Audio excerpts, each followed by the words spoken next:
Hello everyone, CGPSC ABCD में आप सभी का फिर से एक बार स्वागत है। सीजीपीएससी के अंदर जो बाल देखरेख संस्था में अधीक्षक के पदों की भर्ती निकाली गई है, अगर आप उसकी तैयारी कर रहे हैं तो ये वीडियो आप सभी के लिए बहुत ज़्यादा इम्पोर्टेंट हो जाता है। इस वीडियो के अंदर हम बाल विवाह प्रतिषेध अधिनियम 2006 के ऊपर 25 मोस्ट इंपॉर्टेंट एमसीक्यू क्वेश्चन का प्रैक्टिस करने वाले हैं। इस तरह का ये हमारा वीडियो नंबर 7 है, राइट। इससे पहले भी मैं 6 वीडियोज़ ऑलरेडी ला चुका हूँ। अगर अभी तक आपने नहीं देखा है तो जाके जरूर देखिएगा। इसके लिए मैं एक सेपरेट प्लेलिस्ट भी बना दिया हूं, उसमें सारे वीडियोस एक जगह पे मिल जाएंगे। अगर इस वीडियो का पीडीएफ चाहिए तो आप हमारा जो टेलीग्राम चैनल है सीजीपीएससी एबीसीडी का जरूर ज्वाइन कर लीजिएगा। वहां पे मैं वीडियो का पीडीएफ प्रोवाइड करा दूंगा।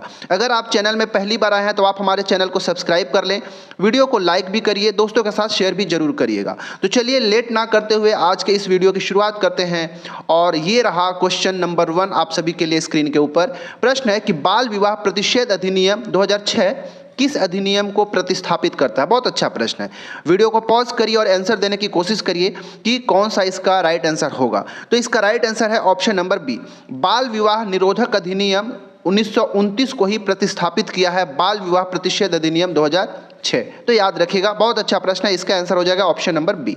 दूसरा प्रश्न को ध्यान से देखिए। प्रश्न है बाल विवाह प्रतिषेध अधिनियम 2006 को भारत में कब लागू किया गया था। यह प्रश्न जो है बहुत ज़्यादा इंपॉर्टेंट हो जाता है, क्योंकि ऐसे प्रश्न डायरेक्ट आपसे पूछे जा सकते हैं। ऑप्शन नंबर ए है 1 जनवरी 2006, बी है 1 नवंबर 2007, सी है 1 अक्टूबर 2006 या फिर डी 15 अगस्त 2008। क्या इसका राइट आंसर होगा? तो इसका आंसर ऑप्शन नंबर बी बिल्कुल राइट आंसर हो जाएगा। 1 नवंबर 2007 को बाल विवाह प्रतिषेध अधिनियम 2006 को संपूर्ण भारत में लागू किया गया था। ठीक है, चलिए बढ़ते हैं तीसरा प्रश्न की ओर। तीसरा प्रश्न यह है कि अधिनियम की धारा 2 क के अनुसार बालक कौन कहलाता है। ऑप्शन नंबर ए है 18 वर्ष से कम वर्ष का जो पुरुष होगा, बी 21 वर्ष से कम का जो पुरुष होगा, सी 20 वर्ष से कम आयु का जो पुरुष होगा या फिर डी 19 वर्ष से कम आयु का जो पुरुष होगा। क्या इसका राइट आंसर होगा? तो ऑप्शन नंबर बी बिल्कुल राइट आंसर हो जाएगा। 21 वर्ष से कम आयु का जितने भी पुरुष होंगे उन सभी को बालक कहा गया है। ठीक है, याद रखिएगा। चौथा प्रश्न को भी ध्यान से देखिएगा। प्रश्न है कि अधिनियम की धारा 2 क के अनुसार बालिका कौन कहलाती है।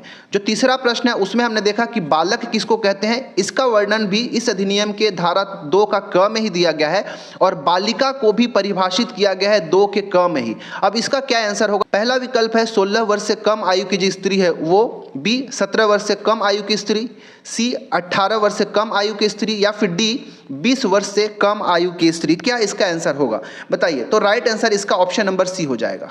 18 वर्ष से कम आयु की जो स्त्री है उसको बालिका कहा गया है और वहीं जो 21 वर्ष से कम आयु का जो पुरुष है उसको बालक कहा गया है। ये धारा आप सभी को जरूर याद रखना चाहिए। इसका वर्णन कहाँ है? धारा 2 के क के अंदर। चलिए बढ़ते हैं पांचवा प्रश्न की ओर। पांचवा प्रश्न है कि इस अधिनियम की धारा 3 का क्या प्रावधान करती है, मतलब इसमें क्या प्रावधान दिया गया है। पहला विकल्प है बाल विवाह की निरस्तीकरण की योग्यता, बी बाल विवाह की परिभाषा, सी बाल विवाह कराने पर दंड या फिर डी विवाह पंजीकरण। बताइए इसका क्या आंसर होगा? इसका राइट आंसर है ऑप्शन नंबर ए। ठीक है, बाल विवाह के निरस्तीकरण का प्रावधान जो है इस अधिनियम के धारा 3 के अंदर किया गया है। छठवां प्रश्न है कि बाल विवाह को अधिनियम में किस प्रकार का विवाह माना गया है। पहला पूर्णतः अमान्य किया गया है, दूसरा निरस्त करने योग्य वाइडेबल कहा गया है, तीसरा वैध है या फिर चौथा सशर्त वैध है। क्या इसका आंसर होगा? तो इसका राइट आंसर जो है ऑप्शन नंबर बी बिल्कुल सही है। यह वाइडेबल है या फिर निरस्त करने योग्य है और इसका वर्णन भी जो इस अधिनियम का धारा 3 है उसी में वर्णन किया गया है। मैं जितना भी धाराओं का क्रमांक बता रहा हूं और उससे संबंधित विषय बता रहा हूं, आप उसको भी एक जगह नोट डाउन करके रखिएगा, राइट, क्योंकि धाराओं से संबंधित प्रश्न पूछे जाते हैं। 7वां प्रश्न को देखिए। प्रश्न है कि अधिनियम की धारा 9 के अंतर्गत किसे दंडित किया जा सकता है।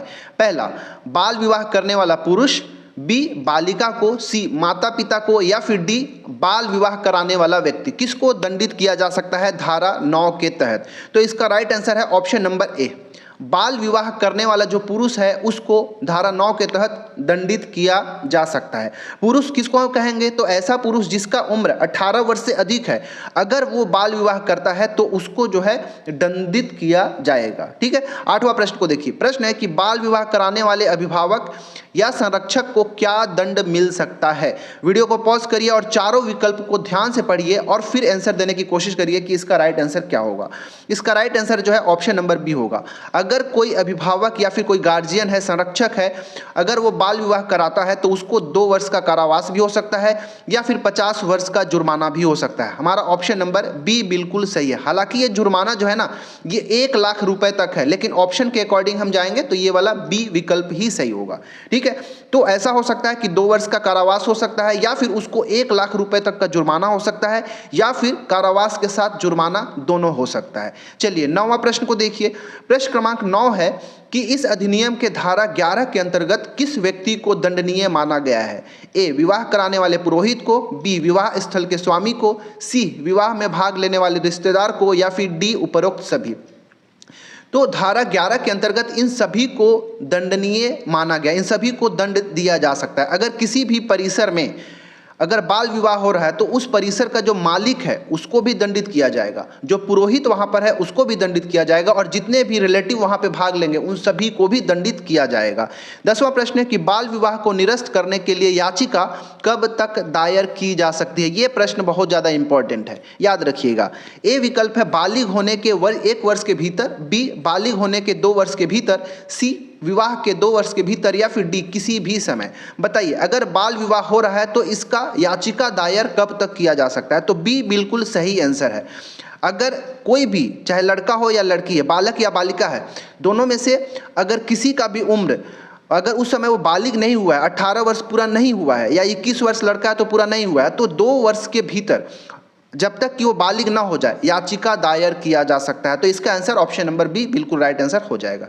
ठीक है, 11वां प्रश्न को ध्यान से देखिए। प्रश्न है कि बाल विवाह से उत्पन्न संतान की स्थिति क्या होगी। ये भी अच्छा प्रश्न है, ये कंडीशनल प्रश्न है कि अगर ऐसा हो जाए, बाल विवाह हो ही जाए और अगर उससे संतान उत्पन्न होता है तो उस स्थिति में उस संतान को क्या माना जाएगा। वैध नहीं माना जाएगा, बी, अवैध माना जाएगा, सी, वैध मानी जाती है, या फिर डी, अदालत के निर्णय पर निर्भर करता है। इसका क्या आंसर होगा। तो इसका आंसर जो है ऑप्शन नंबर सी है, उसको वैध माना जाएगा। और इसका वर्णन जो है इस अधिनियम के धारा 6 के अंदर किया गया है, आप सभी को याद रखना चाहिए। संतान उत्पन्न होता है तो उसका भरण पोषण कौन करेगा, उसका अभिरक्षा कौन करेगा, इससे संबंधित प्रावधान जो है अब इस अधिनियम की धारा 5 के अंदर किया गया है, तो ये भी आपको याद रखना चाहिए। 12वां प्रश्न को ध्यान से देखिए कि अधिनियम के तहत बाल विवाह निरोधक अधिकारी की नियुक्ति कौन करता है। अगेन ये बहुत ज़्यादा इंपॉर्टेंट प्रश्न हो जाता है, नोट करके रखिएगा। ऑप्शन ए है केंद्र सरकार, बी, राज्य सरकार, सी, जिला मजिस्ट्रेट, या फिर डी, पंचायत समिति। क्या इसका आंसर होगा, बताइए। इसका राइट आंसर है ऑप्शन नंबर बी। ठीक है, राज्य सरकार जो है नियुक्ति करता है बाल विवाह निरोधक अधिकारी की, और इसका वर्णन भी धारा 16 के अंदर है। ठीक है, धारा 16 ये भी आपको याद रखना है। ठीक है, चलिए बढ़ते हैं 13वां प्रश्न की ओर। देखिए 13 नंबर का प्रश्न को पढ़िए। प्रश्न है कि बाल विवाह निरोधक अधिकारी का एक मुख्य कार्य क्या है। अच्छा प्रश्न है। ठीक है, हमने देख लिया कि बाल विवाह निरोधक अधिकारी का गठन कौन करता है, इसका नियुक्ति कौन करता है और किस धारा के अंदर वर्णन किया गया है। अब बताइए कि एक प्रमुख कार्य क्या है। पहला, विवाह का पंजीकरण, दूसरा, बाल विवाह की सूचना देना और रोकना, तीसरा, विवाह समारोह में शामिल होना, या फिर चौथा, विवाह की अनुमति देना। अब क्या इसका आंसर होगा। तो ऑप्शन नंबर बी बिल्कुल राइट आंसर यहाँ पे हो जाएगा। बाल विवाह को सूचना देगा, बाल विवाह की सूचना देगा और उसको रोकने का कार्य करेगा। 14वां प्रश्न कि अधिनियम के अंतर्गत अपराध किस प्रकार का होता है। बाल विवाह का जो अपराध है ये किस तरह का अपराध के कैटेगरी में रखा गया है। पहला, संज्ञेय मतलब कॉग्निजेबल, बी, असंज्ञेय मतलब नॉन कॉग्निजेबल, सी, केवल दीवानी, या फिर डी, अपील योग्य। क्या इसका आंसर होगा। इसका राइट आंसर है ऑप्शन नंबर ए। यह एक कॉग्निजेबल या फिर संज्ञेय प्रकार का अपराध है। ठीक है, याद रखिएगा। अच्छा, इसका वर्णन कहाँ पे मिलेगा भाई। तो इसका वर्णन इस अधिनियम के धारा 15 के अंदर वर्णन मिलेगा। तो ये भी आप सभी को याद रखना है। राइट, चलिए बढ़ते हैं प्रश्न क्रमांक 15 की ओर। 15वां प्रश्न है कि इस अधिनियम के धारा 14 के अंतर्गत अपराध क्या है। जमानती है, अजमानती है, अर्ध जमानती है, या फिर कोई नहीं। इसका क्या आंसर होगा भाई। इसका राइट आंसर जो है ऑप्शन नंबर बी होगा। ठीक है, अगर कोई बाल विवाह टाइप का कोई अपराध करता है तो धारा 14 में कहा गया है कि इस तरह का जो अपराध है वो अजमानती अपराध है। ठीक है, 16वां प्रश्न देखिए कि अधिनियम के अंतर्गत कौन न्यायालय बाल विवाह मामलों की सुनवाई करता है? ए पारिवारिक न्यायालय, बी उच्च न्यायालय, सी जिला न्यायालय या फिर डी सत्र न्यायालय। ये भी अच्छा प्रश्न है, याद रखिएगा। तो इसका राइट आंसर जो है ऑप्शन नंबर सी है। जिला न्यायालय जो है बाल विवाह से संबंधित जो भी विवाद होगा, मामला होगा, उसकी सुनवाई करता है। तो इसका आंसर हमारा ऑप्शन नंबर सी बिल्कुल राइट आंसर हो जाएगा। ठीक है, उम्मीद कर रहा हूं कि आप सभी का भी प्रश्न का उत्तर सही हो रहा होगा। 17वां प्रश्न को देखिए। प्रश्न है कि बाल विवाह निरोधक अधिकारी कौन सा कार्य नहीं करता है? ऑप्शन नंबर ए है विवाह रोकना, बी प्रचार प्रसार, सी विवाह पंजीकरण करना या फिर डी सहायता सेवाएं प्रदान करना। तो ऑप्शन नंबर सी, ये विवाह का पंजीकरण करने के लिए थोड़ी बैठा है भाई, ये कार्य उसका नहीं है। ठीक है, उसका काम तो रोकना है। बाल विवाह अगर होता है तो उसका काम रोकना है, उसको रोकना, प्रचार प्रसार करके मदद करना है, रोकना है, और जो भी सहायता हो सके सहायता प्रदान करना है, लेकिन विवाह का पंजीकरण नहीं करेगा वो। राइट।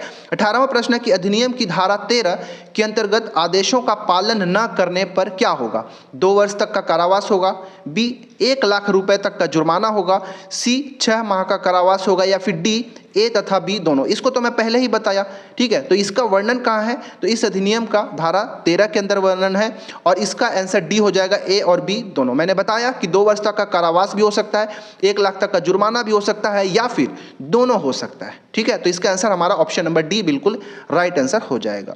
चलिए 19वां प्रश्न को देखिए। प्रश्न है कि बाल विवाह रोकने के लिए अधिकारी को किसकी सहायता लेनी होती है? पहला पुलिस विभाग की, दूसरा महिला एवं बाल विकास विभाग की, तीसरा स्थानीय निकाय की या फिर डी उपरोक्त सभी। इसका क्या आंसर होगा? तो इसका right answer option number D होगा। ठीक है, जो अधिकारी होगा उसको इन सभी की आवश्यकता होगी, इन सभी से सहायता लेना पड़ेगा। 20वां प्रश्न है कि बाल विवाह प्रतिषेध अधिनियम के अधीन आने वाला अपराध किस श्रेणी में आता है? कंपाउंडेबल, बी नॉन कंपाउंडेबल, सी पार्शली कंपाउंडेबल या फिर डी केवल दीवानी। कंपाउंडेबल का मतलब जमानती है। ठीक है, तो मैं तो पहले भी बता चुका कि बाल विवाह प्रतिषेध अधिनियम 2006 के अंतर्गत जो अपराध आते हैं वो कैसा होता है? अजमानतीय होते हैं, नॉन कंपाउंडेबल होते हैं। मैं यहाँ पे लिख देता हूँ, अजमानतीय अपराध होते हैं। ठीक है, तो इसका आंसर हमारा ऑप्शन नंबर बी बिल्कुल सही आंसर हो जाएगा। 21वां प्रश्न है, स्क्रीन के ऊपर ध्यान से देखिए। प्रश्न है कि यदि बाल विवाह हो चुका है तो अदालत क्या आदेश दे सकती है? ए बालिका को अभिभावक से अलग रखें, बी विवाह को रद्द करें, सी बालिका की सुरक्षा की व्यवस्था करें या फिर डी उपरोक्त सभी। क्या दे सकता है? तो डी इसका राइट आंसर है। ये सभी तरह के आदेश जो है अदालत दे सकता है। बालिका को अभिभावकों से दूर रखा जाएगा, क्योंकि अभिभावक ही तो बाल विवाह कराए होंगे, तो उनसे पहली बात तो बालिका को दूर रखा जाएगा, विवाह को रद्द कर दिया जाएगा और जो बालिका होगी उसकी सुरक्षा का व्यवस्था किया जाएगा। 22वां प्रश्न है कि बाल विवाह निषेध अधिनियम 2006 के तहत जो इसका धारा नंबर 16 है, इसमें क्या प्रावधान है? ये किससे संबंधित है? पहला बाल विवाह के पश्चात दंड से, बी केंद्र सरकार की शक्तियों से, सी बाल विवाह प्रतिषेध अधिकारी से या फिर डी न्यायालय की सीमा से। इसका क्या आंसर है आप सभी को बताना है। तो इसका आंसर ऑप्शन नंबर सी है। ठीक है, बाल विवाह प्रतिषेध अधिकारी के नियुक्ति से संबंधित है इस अधिनियम का धारा क्रमांक 16। तो ये अच्छा प्रश्न है भाई, इसको भी नोट करके रखिएगा। देखिए ये जो अधिनियम है ना, बाल विवाह प्रतिषेध अधिनियम 2006, इसका मैं पीडीएफ जो है मैं टेलीग्राम चैनल में डाल दूंगा। एज इट इज जो इसका पीडीएफ है जो अधिनियम का, मैं उसको टेलीग्राम में शेयर कर दूंगा। आप उसको एक बार पढ़ लीजिएगा, उसके जो प्रमुख धाराएं हैं उसको नोट डाउन करके एक जगह लिख लीजिएगा। राइट, ले बढ़ते हैं प्रश्न क्रमांक 23 की ओर। 23वां प्रश्न है कि बाल विवाह से संबंधित अपराधों के अभियोजन के लिए अनुमति कौन देता है? राज्य सरकार, केंद्र सरकार, जिला मजिस्ट्रेट या फिर बाल विवाह निरोधक अधिकारी। बताइए इसका क्या आंसर होगा? ये भी एक तरह का अच्छा प्रश्न है, पूछे जाने लायक प्रश्न है। तो इसका राइट आंसर है ऑप्शन नंबर सी। ठीक है, जो जिला मजिस्ट्रेट है वही इससे संबंधित अपराधों के अभियोजन के लिए अनुमति देता है। अच्छा, इसका वर्णन कहाँ पे मिलेगा?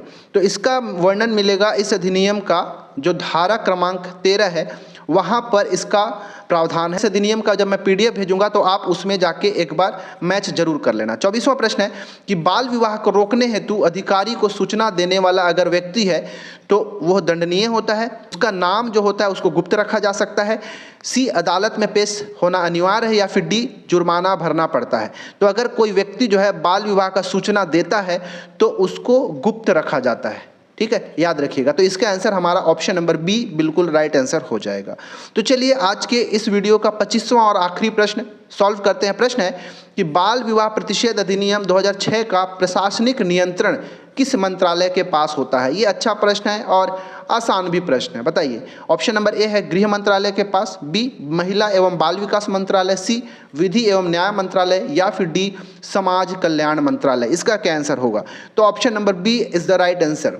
ठीक है, महिला एवं बाल विकास मंत्रालय के पास इस अधिनियम का प्रशासनिक नियंत्रण होता है। हमारा ऑप्शन नंबर बी बिल्कुल राइट आंसर हो जाएगा। तो हमने 25 प्रश्नों को यहाँ पे लगाया। 25 में से आपका कितना सही हुआ कमेंट करके ज़रूर बताइएगा। अच्छे से तैयारी करते रहें क्योंकि समय आपके पास बहुत ज़्यादा नहीं है और जो बालकों से संबंधित जो एक्ट हैं, जो अधिनियम है, वो बहुत सारे हैं।